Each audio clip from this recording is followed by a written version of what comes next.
Senhor, a quietude deste quarto é uma mentira. Por fora, tudo está calmo, mas por dentro há o barulho ensurdecedor de um trem-bala, o trem da vida de todo mundo que passa por mim em alta velocidade, sacudindo as fundações da minha alma e me deixando para trás, coberto de poeira e de irrelevância. Eu estou aqui, parado na estação, segurando uma mala cheia de sonhos antigos e de planos que nunca saíram do papel, e eu vejo todos os outros embarcarem. O trem expresso da carreira de sucesso, o vagão-leito do casamento feliz, o trem de carga da família crescendo. Todos eles partem, um após o outro, com seus apitos de celebração, e eu fico aqui, na plataforma, com um sorriso congelado no rosto, acenando, enquanto uma parte de mim grita em desespero silencioso. A minha principal janela para esta tortura é esta pequena tela luminosa que seguro em minhas mãos. É o portal para o espetáculo do progresso alheio. Eu deslizo o dedo e o desfile começa. A primeira foto, uma amiga de infância, radiante em seu vestido de noiva. O álbum de fotos é perfeito. Cada imagem é uma promessa de felicidade eterna. Eu sinto uma pontada. É uma mistura tóxica de genuína felicidade por ela e uma amarga tristeza por mim. Meu coração diz parabéns, mas meu estômago se revira e pergunta: e você? Quando será a sua vez? Eu deixo uma curtida, um coração vermelho que esconde a palidez do meu próprio peito. Deslizo mais um pouco. Um colega da faculdade, aquele que todos diziam que não daria em nada,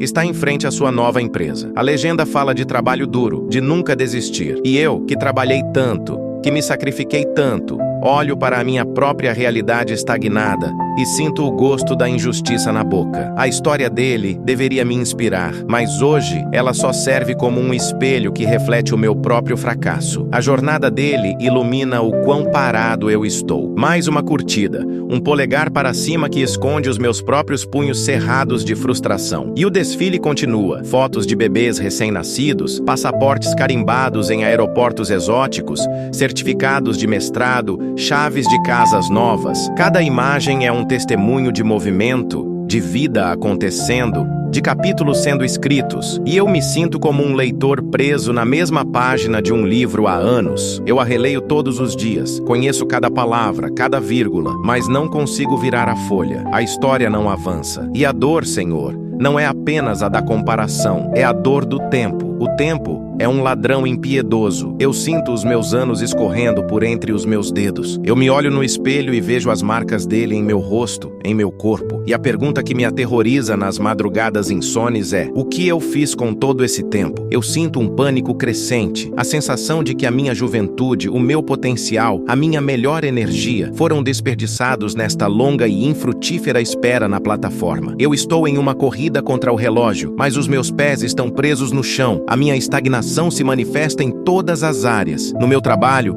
eu faço as mesmas tarefas, participo das mesmas reuniões, ouço as mesmas reclamações. Não há desafio, não há crescimento. É um porto seguro, sim, mas os navios não foram feitos para ficarem seguros no porto. Eles foram feitos para o mar aberto, e a minha alma anseia pelo oceano, mas tem medo de levantar âncora do meu cais de mediocridade. Na minha vida pessoal, os padrões se repetem. As mesmas tentativas fracassadas de criar novos hábitos. As mesmas dinâmicas em relacionamentos que não vão para frente nem para trás. Eu me sinto preso em um loop temporal, revivendo o mesmo ano repetidas vezes, apenas com um número diferente no calendário. E a vergonha é a minha companheira mais constante. É a vergonha que eu sinto nos encontros de família, quando a pergunta inevitável surge: então, alguma novidade na sua vida? E eu preciso me tornar um mestre da evasão, um ilusionista verbal, desviando o foco com uma piada ou uma pergunta sobre a vida da outra pessoa, porque a verdade não tinha nenhuma novidade. Eu continuo exatamente onde estava da última vez que nos vimos, só que um pouco mais cansado e desesperançoso. É impensável. Dizer isso em voz alta seria como assinar o meu próprio atestado de fracasso. Então eu minto, eu performo, eu finjo que a minha estagnação é uma escolha consciente, um estilo de vida zen, quando na verdade é uma prisão involuntária, e eu me volto para ti. E a minha oração é um emaranhado de frustração e confusão. Senhor, qual é o problema comigo? Eu oro, eu leio a tua palavra, eu tento ser uma boa pessoa. Por que as portas não se abrem para mim? Por que a minha fila não anda? Eu vejo pessoas que parecem ter muito menos fé do que eu, e a vida delas flui, as coisas acontecem, e eu estou aqui, fazendo tudo certo, e a minha vida é um deserto. Tu me colocaste em um período de espera? Ou tu te esqueceste de mim? Isto é uma prova para fortalecer a minha fé? Ou é um sinal de que eu peguei o caminho errado há muito tempo e estou perdido? A minha fé se torna frágil diante do teu silêncio, porque o teu silêncio para mim parece ausência, parece indiferença. Eu clamo por movimento e tu me dás quietude. Eu peço por respostas e tu me dás mais perguntas. Eu peço por um sinal e tudo o que vejo são as bênçãos na vida dos outros. E eu confesso com o coração pesado que isso me magoa. Magoa sentir que tu estás distribuindo os bilhetes de trem para todos e pulando a minha vez repetidamente. Eu não quero mais sentir esta inveja. É o mais feio e mais inútil dos sentimentos. Eu quero poder celebrar a vitória dos meus amigos com um coração puro e completo. Mas para isso, eu preciso sentir que a minha própria jornada também tem valor, que o meu próprio tempo também é sagrado. E agora, eu não sinto nada disso. Eu sinto que o meu tempo está sendo desperdiçado e que a minha história não importa. Então, a minha oração hoje, vinda do banco frio desta estação de trem, é um apelo por perspectiva, um apelo por sentido. Eu não estou mais pedindo para que tu me coloques no trem mais rápido. Eu estou pedindo para que tu te sentes ao meu lado aqui,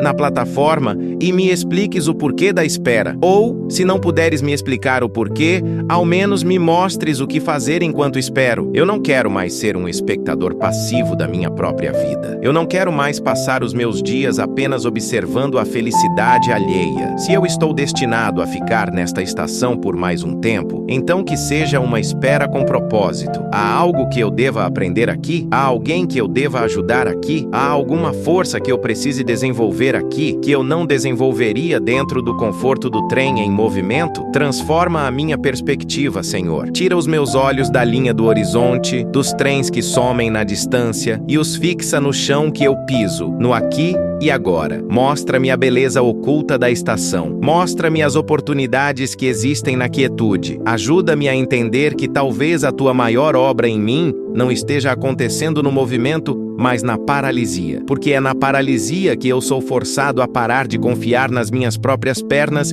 e a aprender a confiar somente em ti. Se for essa a lição, Senhor, eu sou um aluno relutante e teimoso, mas estou aqui, pronto para finalmente começar a prestar atenção na aula. E ao fazer esta pergunta, o que eu devo aprender aqui? Eu sinto uma pequena, mas sísmica, mudança a acontecer dentro de mim. A postura do meu coração se altera. Eu deixo de ser o reclamante que bate à tua porta exigindo explicações e me torno o aluno que se senta na primeira fileira da sala de aula, esperando pela lição. A minha oração deixa de ser uma lista de queixas e se torna um caderno em branco com uma única frase no topo: Senhor, ensina-me. E a primeira lição que tu começas a escrever na minha alma é a da confissão. Eu preciso confessar a verdadeira fonte da minha dor, a idolatria que eu não percebia. Senhor, eu continuo, e as palavras agora saem com a clareza dolorosa da autoconsciência. Eu confesso que o meu sofrimento não nasce puramente da minha situação, mas da minha obsessão pela situação dos outros. Eu construí a minha casa espiritual com janelas que só davam para o jardim do vizinho, e ao ver as flores dele,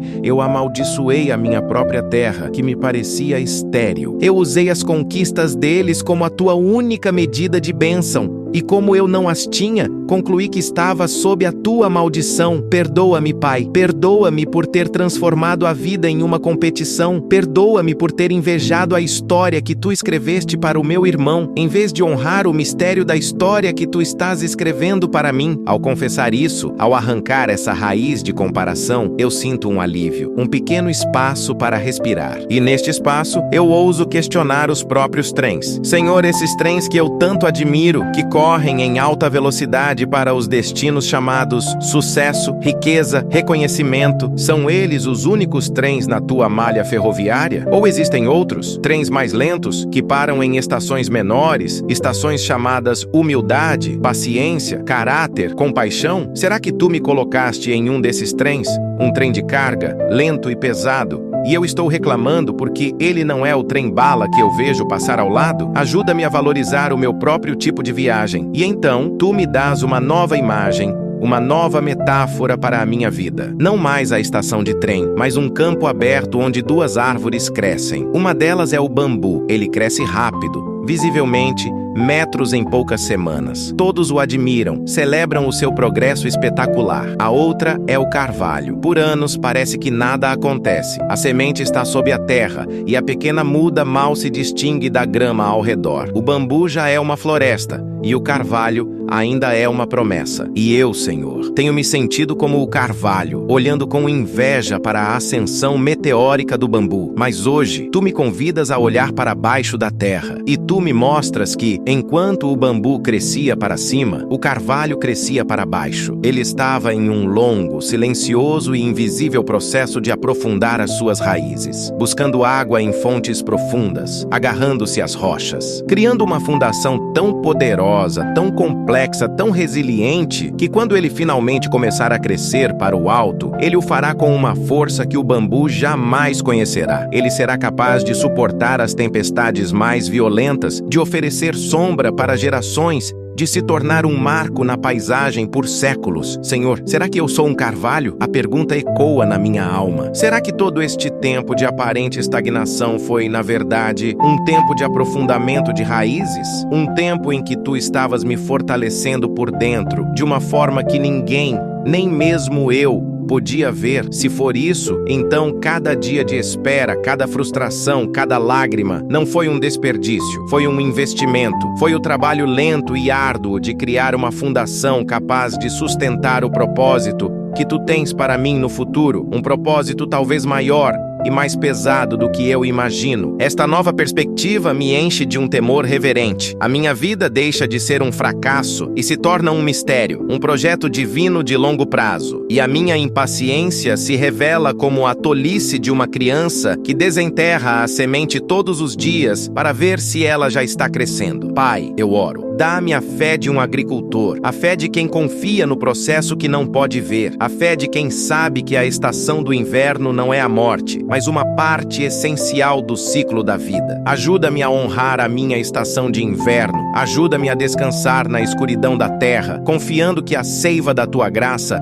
ainda está trabalhando em mim, mas mesmo com esta nova e bela imagem, a minha humanidade grita. É difícil confiar no teu relógio quando o meu próprio pulso está tão acelerado com a ansiedade. E eu sou honesto contigo sobre isso. Eu confesso que ainda tenho dificuldade, Senhor. A teoria é linda, mas a prática diária de ver os outros passarem ainda dói. Então eu te peço ajuda prática. Quando a inveja bater, ajuda-me a transformar a inveja em intercessão. Ajuda-me a orar genuinamente pela pessoa que eu invejo, a abençoar a sua jornada, a celebrar a tua bondade na vida dela, e no ato de abençoar, liberta o meu próprio coração da amargura. E eu te peço mais, eu te peço uma missão para agora. Se eu sou o carvalho em crescimento subterrâneo, o que eu faço na superfície? Senhor, já que eu estou aqui, nesta fase de quietude, não me deixe ser um observador passivo da vida. Transforma esta plataforma de espera em um posto de serviço. Tira os meus olhos de mim mesmo. Há alguém aqui, ao meu lado, cuja mala está mais pesada que a minha? Há alguém que já perdeu a esperança de que o seu trem um dia chegará? Usa-me para levar uma palavra de conforto. Usa a minha própria experiência de estagnação para me conectar com a dor de outro. Permite que o meu inverno sirva para aquecer alguém que está tremendo de frio. Este pedido me transforma. Ele me dá agência. Ele me dá um propósito imediato. Eu não preciso esperar o meu trem chegar para começar a viver uma vida de significado. Eu posso começar agora mesmo. O meu valor não está no meu movimento,